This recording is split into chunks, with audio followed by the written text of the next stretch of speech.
السلام عليكم ورحمة الله وبركاته.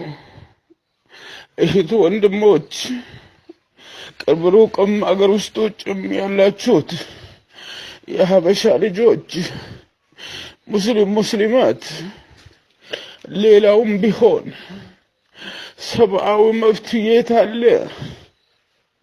ሁማን ራይትስ ዎች የት አለ? የተባበሩት መንግስታት የት አለ?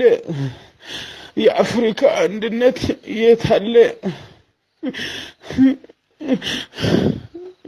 እነዚህ ዑለማዎች ምን በሰሩት ነው የሚገደሉት?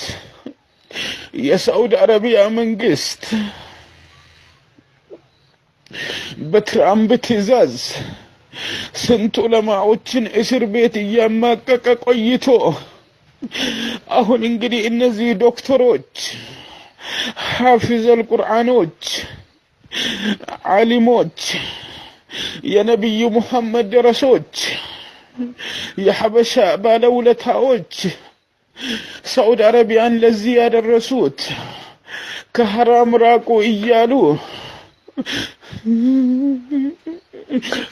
ይሄው ረመዳን እንደተፈታ አንገታቸው ይቆረጣል ብላ ወስናለች። ያ ረቢ አንድም ቀን እድሜ ነው። እህት ወንድሞች ይባካችሁ በተለያየ ክፍላት ዓለም ላሉት ለሚኒስትሮች ለዶክተር አብይም ጭምር ዓለም ላይ በአሁኑ ሰዓት ሰላምን በማስፈን የታወቀ ፕሬዝዳንት ነው፣ ጠቅላይ ሚኒስትር ነው። ለሱም ቢሮ ጻፉለት። ይባካችሁ እጃችሁ ነገ አላህ ፊት ታገኛላችሁ አጅሩን።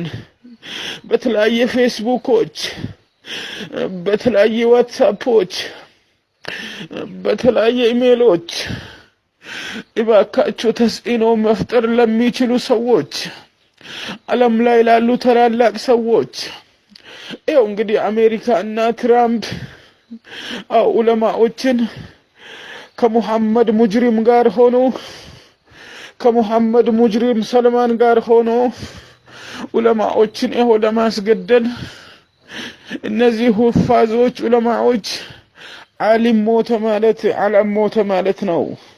ያ ጀማዓተል ኸይር አገር ውስጥ ውጭም ያላችሁት የተለያየ ኢትዮጵያ ውስጥ ያላችሁ እስላማዊ